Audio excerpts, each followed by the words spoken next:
take a look here real quick. I can tell the air is quite a bit thinner up here. Feeling a little lightheaded. I got plenty of water, so we're all good. We're all good.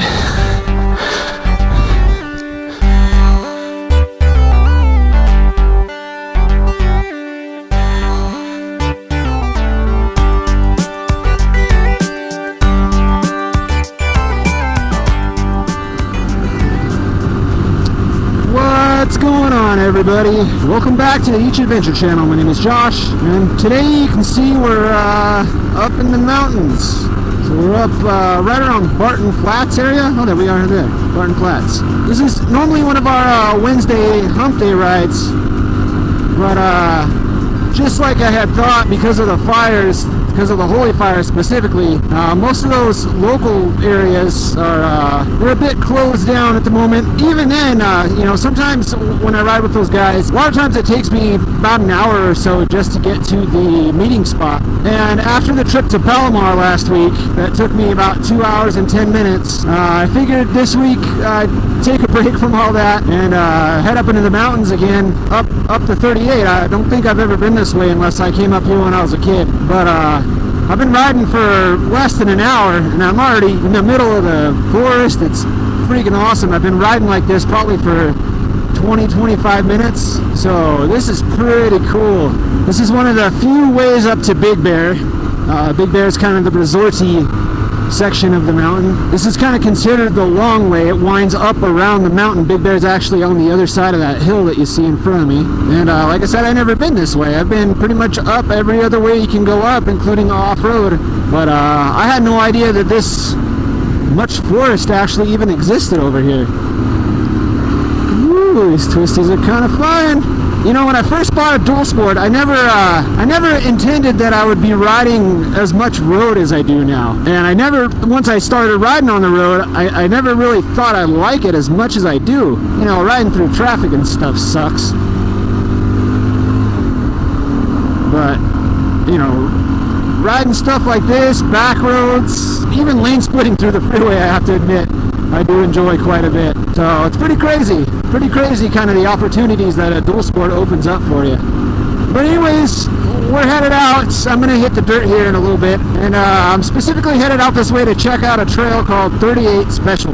For those of you that aren't familiar with the area and aren't familiar with the mountain, 38 Special is one of the hardest hills, I guess, on the Big Bear Trail Riders dual sport run every year. And so I don't intend that I'm going to make it to the top, but I wanted to at least come check out the bottom section of it, and then on the way back hit some dirt and go kind of the back way through Seven Oaks on my way back. So I figured this would be a fun little ride, fun little exploring day, and I'm actually really glad I came up here. I mean, this scenery is just, wow, it's just it's freaking cool. I don't feel like I'm in Southern California at all right now.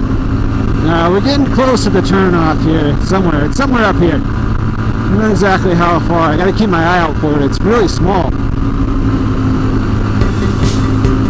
Did I pass it? No. It's coming up. Oh, wait, no, I went too far. Oh, no. It's coming. That's not it, is it? So whenever we get to it, I guess we're heading up this way. Where are you? Where are you? I don't know.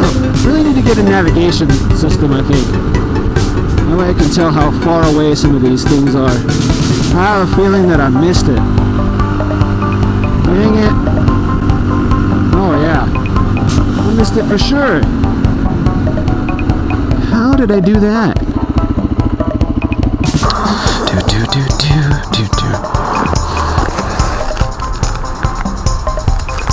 Oh yeah, I missed it by a lot.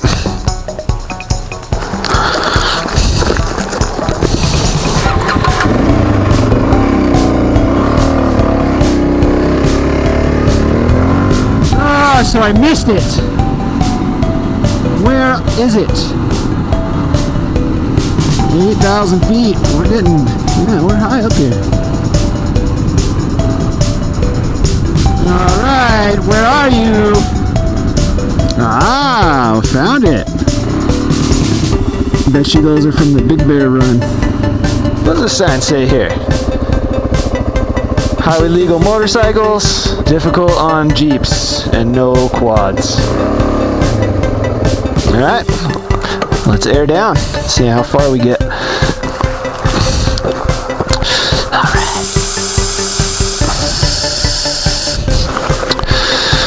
Should be good. Alright, so if we get in over our heads, we gotta turn back around. Let's go. See what this is all about, shall we?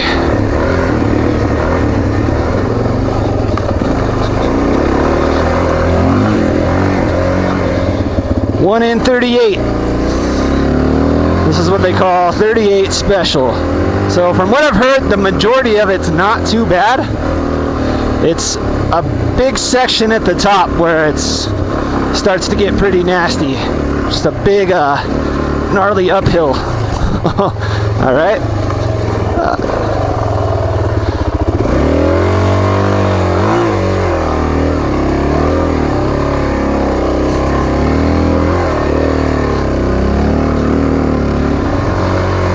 Pretty cool so far.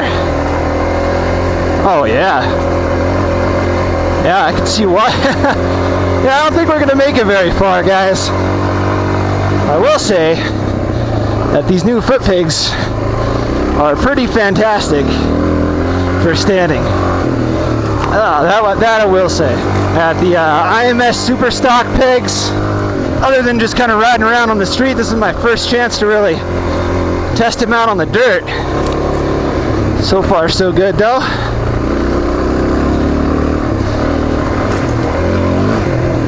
Woo!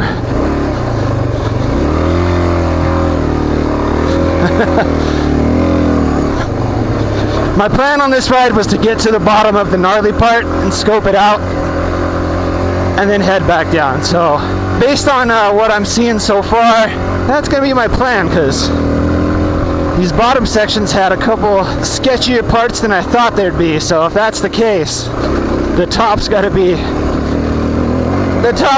a freaking beast.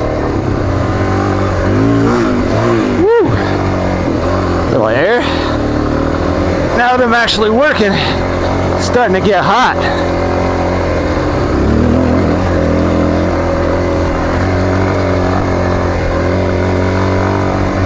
Whee!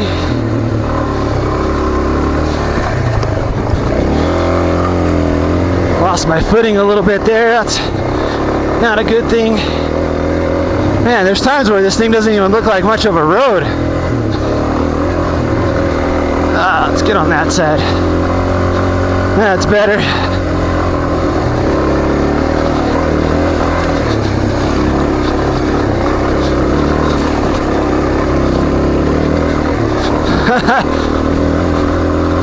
Yeah. So like I said, this trail's one of the harder trails on the Big Bear Run. And if you're not familiar with the Big Bear Run, it's an event they do every year. And that's a cool spot. It's an event they do every year, and I think I'm close to the gnarly part, actually. It's an event they do every year, and there's a hard route and an easy route. If you conquer the hard route, you get a plaque. But basically, it's like 200 miles of what we just went through, and you have to finish it in the day. It's just a one-day thing.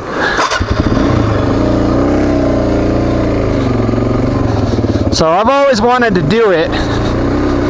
I've done maybe half the trails, half the hard trails, as a not very experienced rider, and I'm not really a very experienced rider now. You know, I can hold my own, I guess, but I can think of a lot of people that I know that can outride me.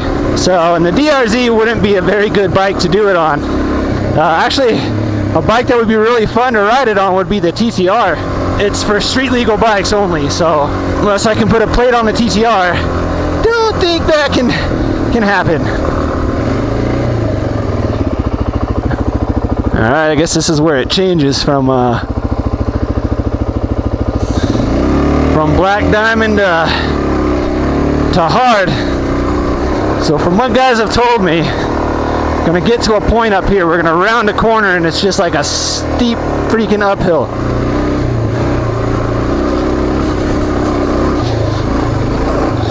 Oh, lost my footing again.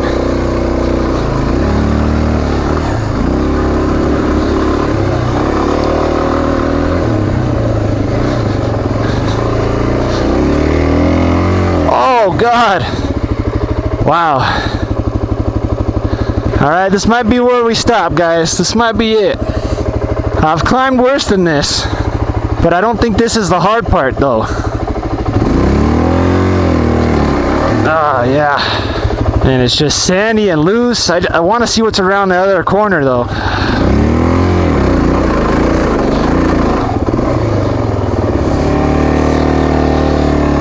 Can we tractor through? I don't think we can just tractor through. It's too steep. Yeah, that's not gonna happen. Trying my best not to drop the DRZ here.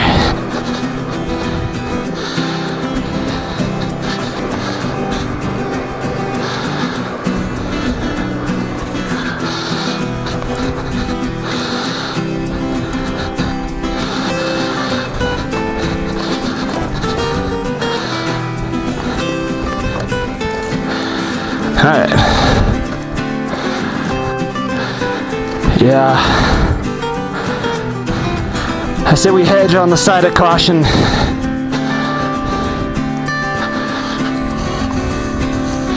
I didn't have to pick up the DRZ by myself, I'd give it a good run, I think.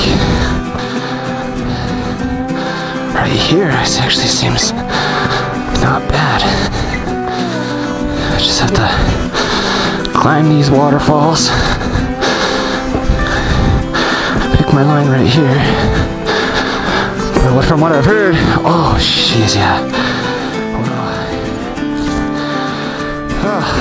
What I've heard, this isn't even the hardest part. The hardest part's up here.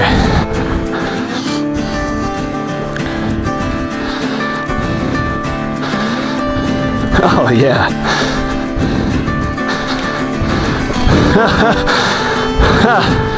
Oh man. Yeah.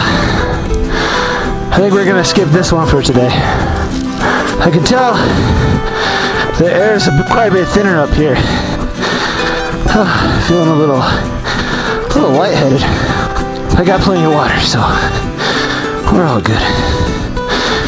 We're all good. I want to do it so bad, but not a good idea. It's just really not a good idea.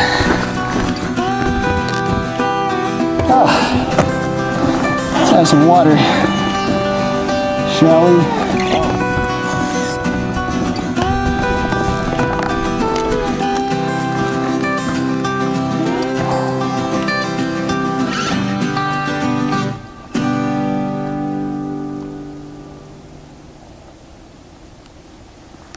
Ah, oh, that feels so good.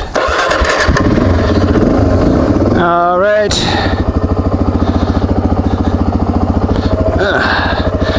Back down we go.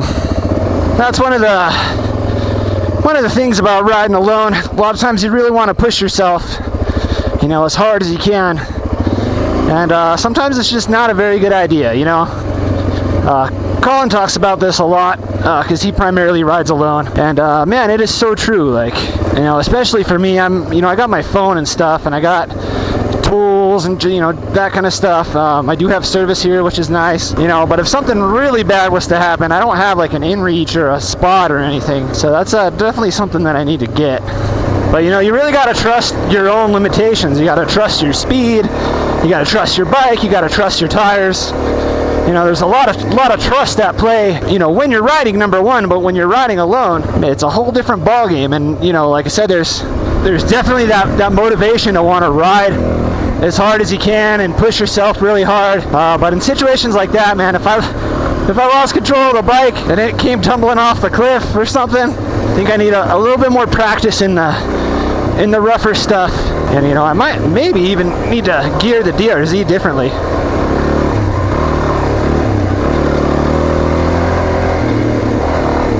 But this is a cool trail. I'm glad I came up here to check this out.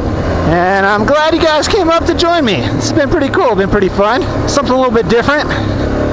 It's a little exploring ride today, but I do think this one is running kind of long, so we'll go ahead and call this a motovlog. What do you guys think? Sounds good to me.